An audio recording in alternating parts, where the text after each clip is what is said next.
الحمدللہ رب العالمین والصلاة والسلام علی رسول الکریم محمد وعلی آلہ واصحابہ اجمعین۔ محترم خواتین و حضرات، مجھے اس بات کی بڑی خوشی ہے کہ اس شہر میں آ کر مجھے ماؤں اور بہنوں سے بھی کچھ کہنے کا موقع مل رہا ہے۔ ہمارے اس وقت میں غلط تعلیم و تربیت اور غلط روایات کے پھیلنے کی وجہ سے یہ حالت ہو گئی ہے کہ عورتیں جس طرح اپنی روٹی کپڑے کی ذمہ داری مردوں پر سمجھتی ہیں، اسی طرح دین کی ساری ذمہ داریاں بھی مردوں ہی پر خیال کرتی ہیں۔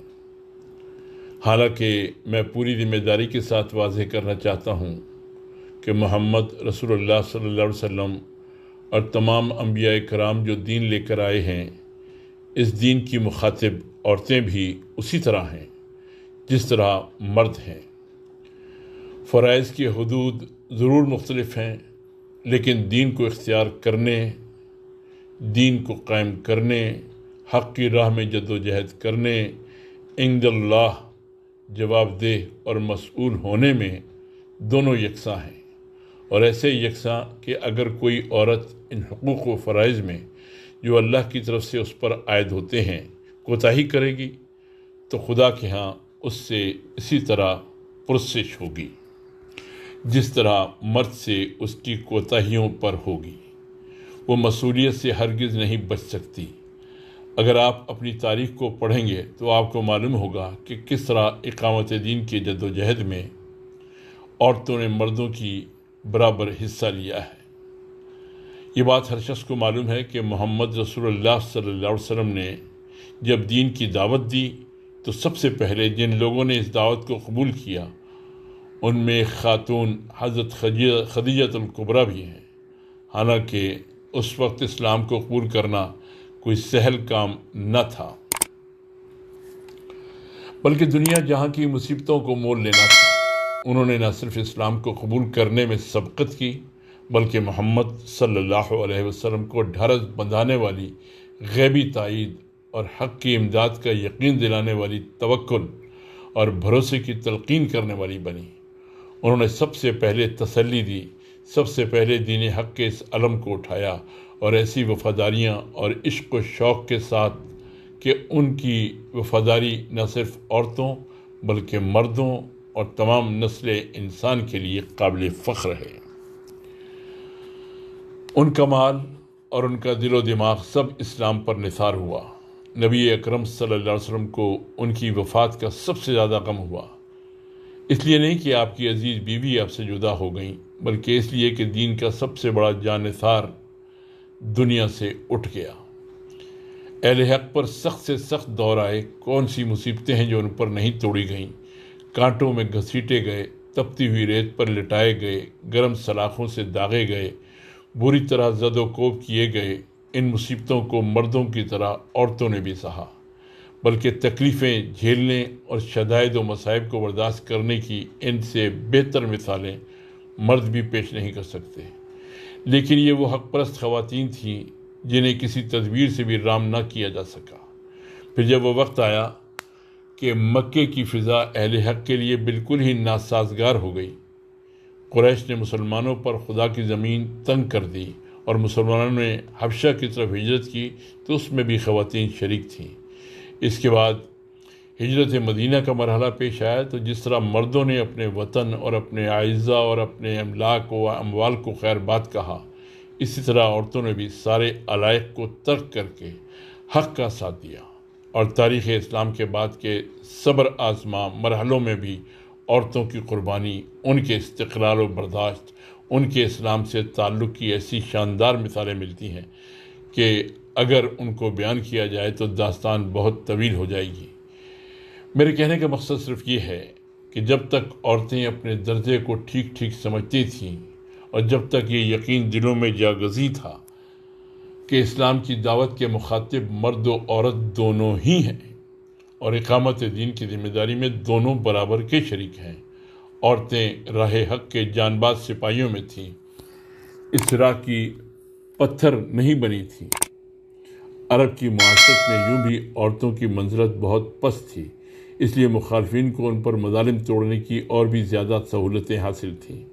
عورتوں نے ان تمام تلخیوں کو گوارا کیا اور عشق حق اور محبت رسول صلی اللہ علیہ وسلم کی ایسی روایتیں قائم کی کہ ان کو سن کر آج بھی دلوں میں گرمی اور ایمان میں تازگی پیدا ہو جاتی ہے۔ احد کے معرکے میں نبی کریم صلی اللہ علیہ وسلم اور آپ کے بہت سے رفقا و اصحاب کو سخت حالات سے دوچار ہونا پڑا۔ اس معرکے میں بعض دوسری ناگوار افواہوں کے ساتھ یہ خبر بھی پھیل گئی کہ حضور صلی اللہ علیہ وسلم شہید ہو گئے۔ اس خبر کا مدینہ پہنچنا تھا کہ ایک انصاریہ خاتون گھر سے نکل پڑیں کہ جو وجود پاک دین حق جاننے کا واحد ذریعہ تھا، کیا واقعی وہ بھی دست ستم کا نشانہ بن گیا؟ وہ مدینے سے نکل کر سیدھے میدان جنگ کی طرف روانہ ہو گئیں۔ احد سے واپس آنے والا جو شخص ملتا اس سے نبی کریم صلی اللہ علیہ وسلم کا حال دریافت کرتی۔ بعض آدمیوں نے ان سے کہا کہ نہایت غم و افسوس کے ساتھ یہ بات کہنی پڑتی ہے کہ تمہارا نوجوان بیٹا، تمہارے والد اور تمہارے شوہر جنگ میں شہید ہو گئے۔ یہ خبر کس قدر صبر آزما تھی۔ ایک عورت کا کلیجہ پھاڑ دینے کے لیے ان میں سے کوئی ایک خبر بھی کافی تھی۔ ان کے عزیز ترین سہارے ایک ایک کر کے اس طرح رخصت ہو گئے تھے، لیکن ان کا اسلام سے جو تعلق تھا اس کا ذرا اثر دیکھیے۔ فرماتی ہیں، میں باپ، بیٹے اور شوہر کا ماجرا نہیں پوچھ رہی ہوں، یہ بتاؤ کہ محمد رسول اللہ صلی اللہ علیہ وسلم کا کیا حال ہے۔ انہوں نے بشارت دی کہ الحمدللہ آپ کو کوئی گزند نہیں پہنچا۔ بولی کہ میں اس کو اس وقت تک باور نہیں کر سکتی جب تک روئے مبارک کو اپنی آنکھوں سے نہ دیکھ لوں۔ اس کے بعد حضور صلی اللہ علیہ وسلم کو صحیح و سالم دیکھ کر فرمایا، اے رسول پاک صلی اللہ علیہ وسلم، آپ کے ہوتے ہوئے ساری مصیبتیں ہیچ ہیں۔ ایک واقعہ ہے جو بطور مثال کے میں نے پیش کیا ہے۔ عورتوں کی تاریخ بہت روشن ہے اور اسلام کا ہر دور ایسے بہت سے کارناموں سے معمور ہے۔ تاریخ اسلام کے اس دور میں بھی جب کہ مردوں کی ایمانی قوت کمزور ہو گئی تھی، ایسی عورتیں مل جائیں گی جن پر مسلمان فخر کر سکتے ہیں۔ اسلام نے اپنے روشن زمانے میں جس قدر جنگیں لڑیں، ان میں مردوں نے اگر تیر و خنجر چلائے اور زخم پر زخم کھائے تو عورتوں نے پائنچے چڑھا کر زخمیوں کو پانی پلایا، ان کی مرہم پٹی کی، ان کی ڈھارس بندھائی، اپنے مال سے، اپنے زیورات سے دین حق کی امداد کی۔ چھوٹی چھوٹی بچیوں نے، جبکہ آپ صلی اللہ علیہ وسلم کے نام لینے والے کم تھے، آپ صلی اللہ علیہ وسلم کا خیر مقدم کیا، آپ صلی اللہ علیہ وسلم کی تعریف کے گیت گائے، اور آپ صلی اللہ علیہ وسلم نے ان سے دریافت فرمایا کہ اے بچیوں، کیا تم مجھ سے محبت کرتی ہو؟ انہوں نے جواب دیا، ہاں۔ ارشاد ہوا، میں بھی تم سے محبت کرتا ہوں۔ مردوں میں سے کس گروہ کو یہ شرف حاصل ہو سکا؟ یہ اس دور کا حال تھا جب عورتیں جانتی تھیں کہ مرد عورت دونوں دین حنیف کے یکساں حامل اور یکساں مخاطب ہیں۔ اس وقت تک ہر وہ چیز جو راہ حق میں عائق بنی، خواہ وہ کتنی ہی عزیز و محبوب کیوں نہ ہو، اس کو انہوں نے ٹکرا دیا۔ محبوب سے محبوب شوہر جس کا رشتہ دین حق سے استوار نہ ہوتا، ان کی نگاہ میں مبغوض ہو جاتا۔ غریب سے غریب اور مفلس سے مفلس شوہر کو محض حق پرستی کی بنا پر انہوں نے محبوب بنایا۔ عورتوں نے اس چیز میں کبھی پست ہمتی نہیں دکھائی۔ شوہر نے اگر دین حق سے اعراض کیا تو عورت نے اس سے دامن چھڑا لیا۔ بیٹیوں تک کے رشتے انہوں نے دین کی خاطر توڑ ڈالے۔ اسلام کا اثر ان کے قلوب پر اس حد تک تھا کہ ان کی ساری نفرت و محبت للہ و فی اللہ تھی۔ ماؤں کے لیے ان کے بیٹیوں کا دولت مند ہونا قابل ذکر چیز نہ تھی اگر وہ خدا کی فرمانبرداری کے جذبے سے سرشار نہ ہوں۔ کسی شوہر کا بڑے سے بڑا ایثار ان کی نظر میں کوئی وقت نہ رکھتا تھا اگر وہ مومن نہیں ہے اور محمد صلی اللہ علیہ وسلم کے ساتھ نہیں ہے۔ یہ اس روشن دور کی روداد ہے جبکہ عورتوں کو یہ احساس تھا کہ وہ بھی دین حق کے قائم کرنے کی ذمہ دار ہیں۔ اب دیکھیے کیسی کایا پلٹ گئی ہے۔ آج سمجھ لیا گیا ہے کہ جس طرح نان و نفقہ کی ذمہ داری مرد پر ہے، اسی طرح دین کے لیے جد و جہد کرنا بھی مرد ہی کا فرض ہے۔ ان کی پہلی غلطی یہ ہے کہ وہ اپنے آپ کو شریعت الہی کا مخاطب نہیں سمجھتی، حالانکہ محمد صلی اللہ علیہ وسلم نے دعوت مردوں اور عورتوں کو یکساں دی ہے۔ اس غلط تصور نے ہماری اسلامی زندگی تہس نہس کر ڈالی ہے۔ اب حالات یہ ہے کہ عورتیں در حقیقت سوسائٹی کے تمام معائب و خرافات اپنے اندر اور اپنے بال بچوں اور شوہروں کے اندر پھیلانے کا ذریعہ بن گئی ہیں۔ اور اگر انہیں ناگوار نہ ہو تو ذرا صاف الفاظ میں یہ کہہ سکتا ہوں کہ موجودہ طاغوتی دور میں عورتوں نے شیطان کی ایجنسی لے رکھی ہے۔ تمام وہ وبائیں جو سوسائٹی میں پھیلتی ہیں انہیں بری طرح متاثر کرتی ہیں اور ان سے ان کی نسلوں اور ان کی اولادوں میں پھیلتی ہیں۔ دیہاتوں میں حالات کچھ مختلف ہیں مگر شہروں کے حالات بالعموم یہی ہیں۔ عورت کے بگڑنے کا نتیجہ یہ ہوتا ہے کہ تمام نسل کی ذہنی و اخلاقی حالت مسموم ہو جاتی ہے۔ کوئی ماں اپنے بچے کے منہ میں صرف دودھ ہی نہیں ڈالتی بلکہ اس کے ساتھ اپنے اخلاق کی روح بھی اس کی رگ رگ کے اندر اتارتی ہے۔ اگر اس کے اندر روح دین کمزور ہے، اخلاق انسانی اور حص ایمانی مردہ ہے تو اس سے زیادہ زہریلے جراثیم بچے میں سرایت کر جائیں گے جتنے ایک مدقوق ماں کا دودھ پینے سے ایک بچے کے اندر پہنچ جاتے ہیں۔ صحیح اسلامی تربیت کا اصلی سرچشمہ اور بہترین ذریعہ ہماری مائیں ہیں۔ جب تک ہماری مائیں حضرت اسماء رضی اللہ تعالی عنہا کے نمونے کی تقلید نہ کریں گی، کس طرح عبداللہ بن زبیر جیسے جان باز پیدا ہو سکیں گے؟ جب وہ راہ حق میں سولی پر چڑھ جانے والے بیٹے کو دیکھ کر نہ کہیں کہ اچھا ابھی مرکب سے یہ سوار اترا نہیں، اس وقت تک دار و رسن کا کھیل کھیلنے والے فرزند کن کی کوکھوں سے جنم لیں گے؟ انہی محترم خاتون سے جبکہ یہ اپنی بینائی کھو چکی ہیں، بیٹے نے آ کر آزمائش کے طور پر ماں سے پوچھا، ماں میں اپنے آپ کو اعداء کے حوالے کر دوں یا معافی مانگ لوں؟ انہوں نے اپنے کمزور ہاتھوں سے آپ کو پکڑا اور بدن کو چھو کر پوچھا کہ یہ کیا پہن رکھا ہے؟ انہوں نے عرض کیا زراف۔ فرمایا راہ حق کے مجاہدوں کو اس قسم کے پردوں کی ضرورت نہیں، اسے اتار دو اور راہ حق میں سینہ سپر ہو کر لڑو کہ کل کو تمہارے دشمنوں کو تم پر ہنسنے کا کوئی موقع نہ ملے۔ ہم صرف ایک ہاتھ سے دین حق کی عمارت قائم نہیں کر سکتے، اس میں دوسرے ہاتھ یعنی عورت کا تعاون ضروری ہے۔ ہماری نسلوں کی پہلی تربیت گاہ ماں کی آغوش ہے۔ ماں کی چھاتی کے ایک ایک قطرے شیر کے ساتھ بچہ جذبات و حسیات اور اخلاق بھی اپنے اندر جذب کرتا ہے اور اس کی ایک ایک ادا سے عمل کے طریقے سیکھتا ہے۔ ماں اگر مومنہ و مسلمہ ہے تو بچے بھی مومن و مسلم ہوں گے۔ ہاں اگر روح ایمان و اسلام سے خالی ہے تو بچے بھی اسی طرح ایمان و اسلام سے محروم ہوں گے۔ ہم اپنی نسلوں کی تمام اثرات سے حفاظت بھی کر لیں تو یہ بالکل ناممکن ہے کہ ماؤں کے نیک و بد اثرات سے ان کو بچا سکیں گے۔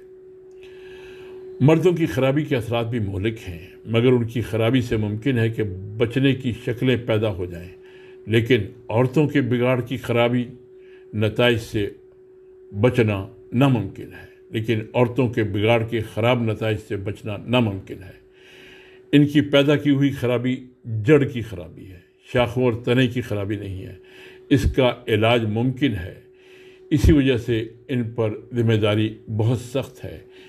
یہ جو بیماریاں بچوں کو پلا دیں گی کوئی ماہر سے ماہر طبیب بھی ان کا علاج نہیں کر سکتا۔ جو درخت اپنے نشو و نما کے ابتدائی دور ہی میں آفت رسیدہ ہو جائے پھر اس کا تن آور ہونا مشکل ہی ہوتا ہے۔ بس عورت کا فرض ہے کہ آج ہم دین کو تازہ کرنے کا جو عزم لے کر اٹھے ہیں اس کام میں ہمارا ہاتھ بٹائیں۔ ہم ان کی شرکت عمل کے سخت محتاج ہیں۔ یہ ہماری بدقسمتی ہے کہ ہم عورتوں کو اب تک براہ راست مخاطب کرنے کے وسائل پیدا نہ کر سکے۔ میں ماؤں اور بہنوں سے خدا کا واسطہ دے کر عرض کرتا ہوں کہ وہ اپنی غفلت دور کر دیں، اپنی ذمہ داریوں کو محسوس کریں۔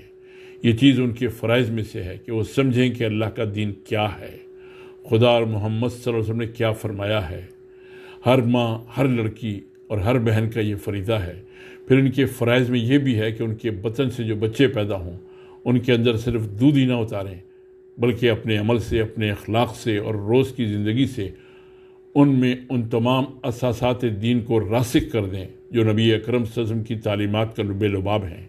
انہیں اپنی جد و جہد کے نتائج کی طرف سے مایوس نہیں ہونا چاہیے۔ ان کا مرتبہ بہت اونچا ہے، ان کی باتیں بے اثر نہیں رہ سکتی ہیں، اپنے بچوں کو باقاعدہ حکم دے سکتی ہیں اور ہر سعید بیٹے کا فرض ہے کہ وہ اپنی ماں کے حکم کی تعمیل کرے۔ رسول اللہ صلی اللہ علیہ وسلم سے کسی نے پوچھا کہ کس کی خدمت کروں؟ آپ سے فرمایا ماں کی۔ پھر یہی سوال کیا، فرمایا ماں کی۔ پھر یہی پوچھا، جواب دیا ماں کی، چوتھی دفعہ پوچھنے پر فرمایا باپ کی۔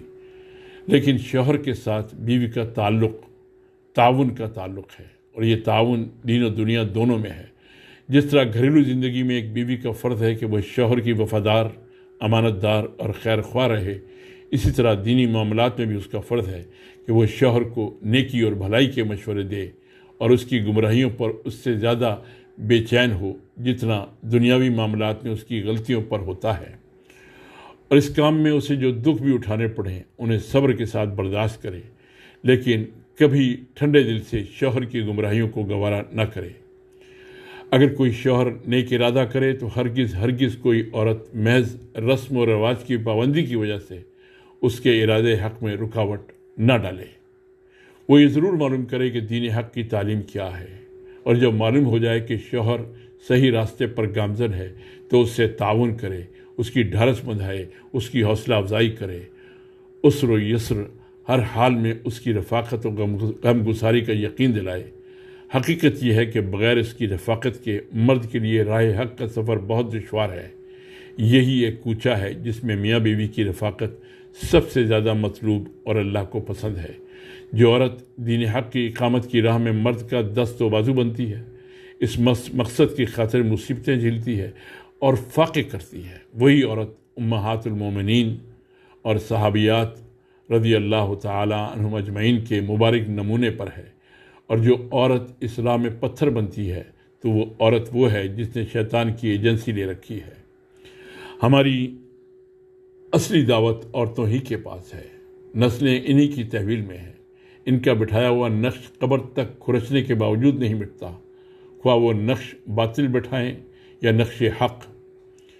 وہ چاہیں تو ان کی فیض تربیت سے ایسے لوگ پیدا ہوں جو ہماری تاریخ کو اثر نو روشن کر دیں، اور چاہیں تو اسی طرح کے لوگوں کو جنم دیں جیسے کہ آج کل کے مسلمان ہیں۔ خیال تو کیجئے، کبھی گنتی کے چند نفوس تھے لیکن زمین ان کے وجود سے تھرا اٹھی تھی، لیکن آج مردم شماری کے اعتبار سے مسلمانوں کی تعداد کس قدر زیادہ ہے، مگر صفا گیتی کو خبر تک نہیں کہ کوئی اس کی پشت پر ہے۔ ہمیں خود بتانے کی ضرورت پڑتی ہے کہ ہم موجود ہیں۔ اگر عورتیں حضرت اسماء رضی اللہ تعالی عنہا کے نمونے پر چلیں گی تب ہی ان کے فرزندان اسلام کو پیدا کر سکیں گی، جن کی موجودگی زمین کو محسوس ہوگی اور وہ پکار کر کہے گی کہ اس سینے پر کوئی اللہ کے راستے کا سوار ہے۔ اگر انہوں نے یہ روش اختیار نہ کی تو دنیا یوں ہی پیدا ہوتی اور مرتی رہے گی، مگر وہ لوگ پیدا نہ ہوں گے جن سے اسلام کا بول بالا ہو۔ میں پھر اپنی ماؤں اور بہنوں سے درخواست کروں گا کہ وہ اپنی روشن تاریخ کو یاد کریں اور اس راہ پر چلنے کی کوشش کریں۔ ہم نے اپنے خدا سے جو مبارک عہد کیا ہے کہ ہم دین حق کو اپنے اوپر اور دوسروں پر قائم کریں گے، اس میں وہ ہماری مدد کریں۔ میں اللہ تعالیٰ سے دعا کرتا ہوں کہ وہ مردوں کو توفیق عمل دے اور عورتوں کو اس راہ میں ان کا رفیق سفر بنائے۔ آمین۔ وآخر دعوانا ان الحمد للہ رب العالمین۔